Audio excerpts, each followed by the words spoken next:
Hi guys, gandang hapon po sa inyong lahat. Mike 27 again. Guys, ngayong hapon natapos ko na rin yung project ko. Gumawa ko ng plant rack na 24 pieces ang pwede nyo ilagay. Kasi itong plant rack na to, kasi kung nakikita nyo yung garden ko, maliit nga ang space. So kailangan makaisip ako ng paraan para makasave ako ng space. So dati yan magkahiwalay, makikita nyo, kaya mayroon pang paayan dyan, tsaka ito magkahiwalay yan. Bali tig-anim lang yung karga nyan, kaya lang medyo parang matutumba siya. Kaya ang ginawa ko, bumili pa ako ng kahoy at pinagdugtong ko na lang siya. So imbis na 12 lang, naging doble na yung karga niya, naging 24. Kasi dalawa doon plus 6, so 8. So guys, huwag nyo kakalimutang magdala ng level. Ayan, so kailangan andyan lagi yung bula sa gitna. Nakikita nyo, kahit pa cross na sa gitna pa rin, para pantay ang pagkakagawa nyo ng rack.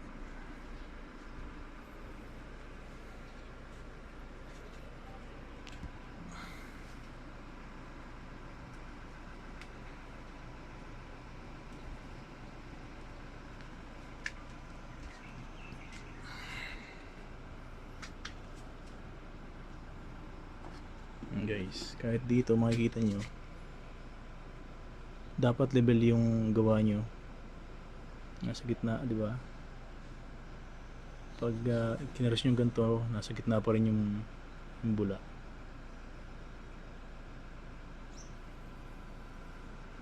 Tapos ang ginamit ko ritong mga pangpako, dito pa ako ang ginamit ko.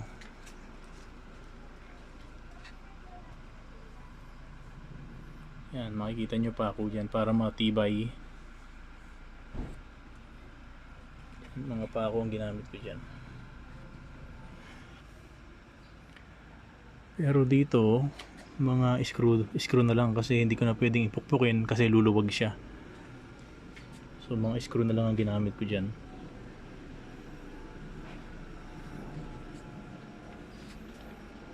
At yung paggawa ko ng paa, ayan,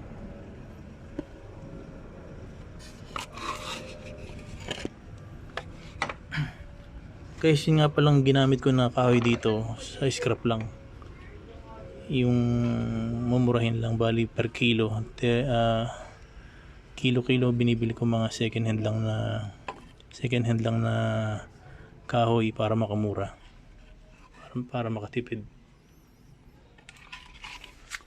Tapos yung bakal na to, 250 ang bili ko.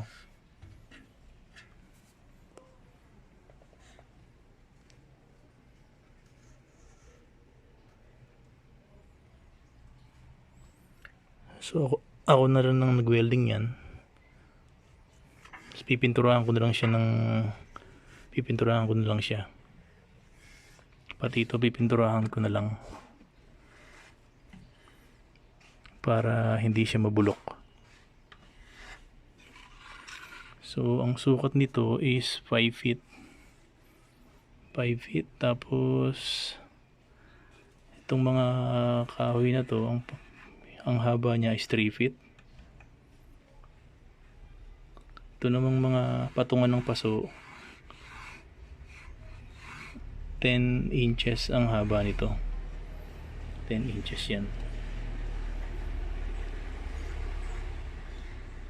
So makikita nyo ilalim, hindi ko sinagad dito para pwede pa rin ang space na to magamit. Ayan.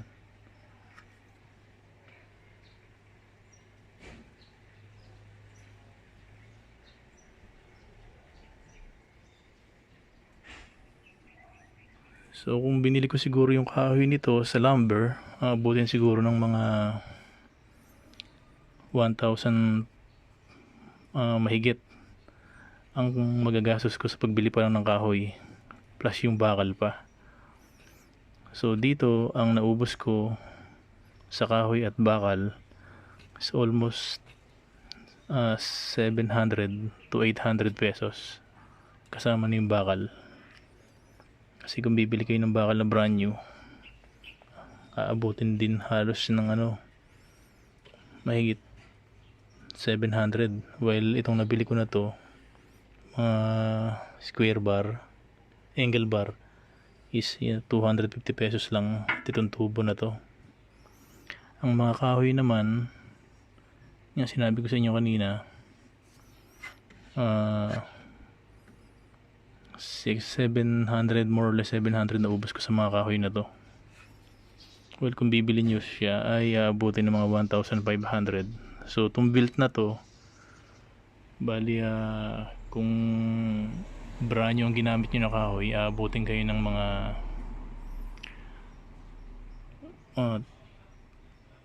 kulang-kulang 2,000. So itong built na to, nabot lang siya ng less than 1,000. Meron na kayong ganito. Kung bibili naman kayo nito sa Lazada o sa mga gawa na,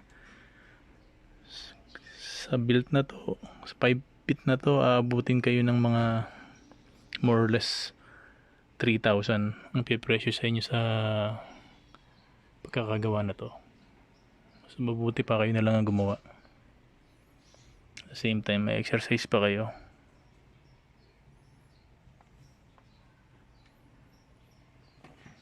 So ito guys, kailangan pinturahan nyo to ng mga 2 patong para hindi siya mabulok pag pinatungan nyo ng mga paso, kasi mababasa siya.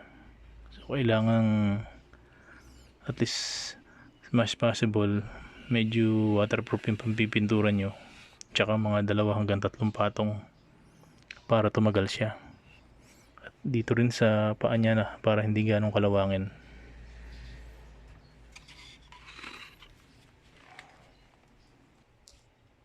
Makikita nyo guys, ito yung mga ginamit ko na screw, yung mga sukat, kasi medyo makakapal yung iba, ito rin ang ginamit ko dyan. So importante yung meron kayong medida, yan, metro, yan, lapis, kailangan nyo yan, importante. Ito naman yung mga kahoy na ginamit ko, mga pako pala, pa ibang size yan. Ito 3 yata to, 2.5. Tapos meron tayong didos. Tapos ito naman ay 1 half, 1 and 1 half. Ito guys, napakalaki na tulong sa akin. Kahit 110 volt lang siya, pero sa pag hindi na ako gano'n naglagari, ayan yung rockwell ko, pangkahoy, pambakal,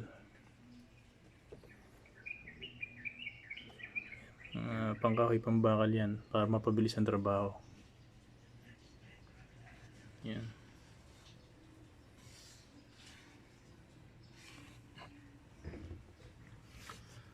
Tapos yung mga barena, mga screw, gumamit din ako nito para mabilis ang trabaho. Ayan. Kasi nag-iisa lang ako gumagawa ng project.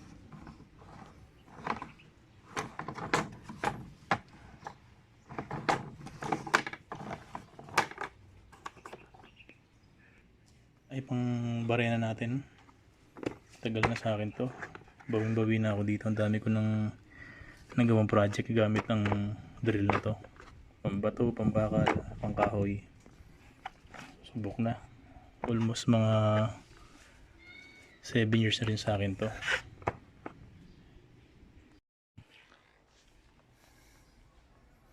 So makikita nyo, may ano na siya, kompleto na, okay na. So pipinturahan ko na lang yan So, papakita ko sa inyo yung setup niyan. Mga drill, kasi yung drill ko doon medyo luma na, so kailangan din ng extra drill. Ito yung mga bagong labas ngayon ng drill na kung makikita nyo yung dulo, medyo kakaiba na. Mayroon na siyang parang nakalala maliit sa unahan, para yun unang bumutas para madali pagbutas. At yung winelding ko yung paanong plant rack, ito ang ginamit ko. Yan, makikita nyo sa ibang video ko, gamit ko pa rin to. So malaking tulong. Yan, Mitsubishi. Yan, welding machine. Kasama na yung ano niya, yung protector niya, negative, positive, at saka yung brush na pantuktok. Extension, importante din. Lagi ako may dalang extension sa mga project ko, kasi minsan medyo malayo sa outlet. Yan, kailangan yung extension. So guys, ito medyo malapit na matapos yung pinipinturahan kong plant rack.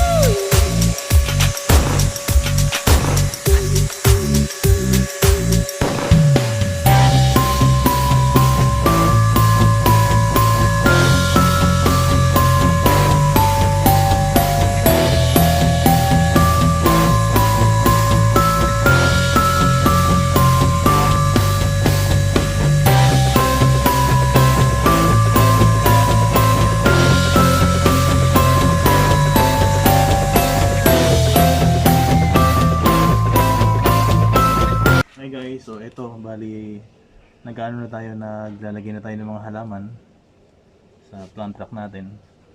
So bali 26 pala yung pwedeng ilagay.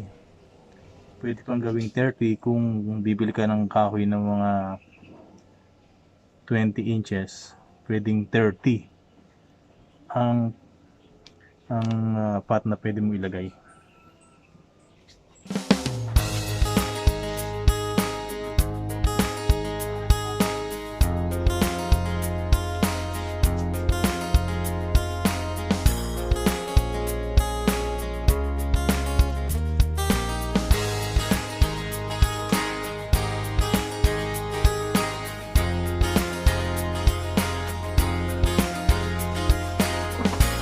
Guys, kung makikita nyo, yung mga recycle ko na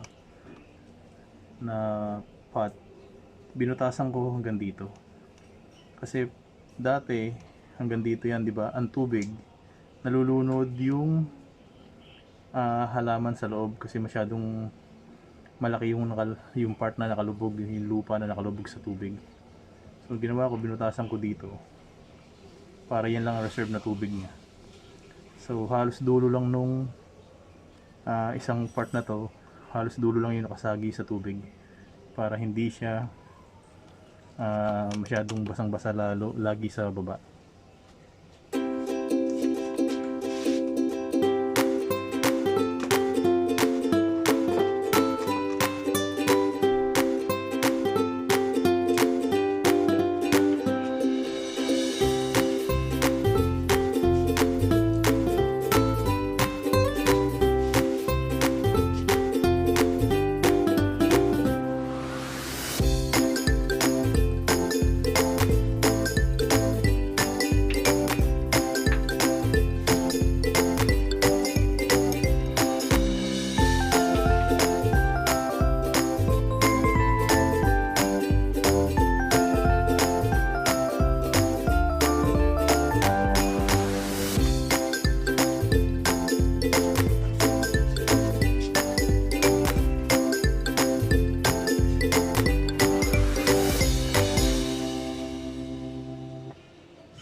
So guys, okay na to. Sana nagustuhan niyo yung video. Please don't forget to subscribe, like, and share my video. Salamat po lahat again sa suporta nyo. God bless you all and ingat po palagi.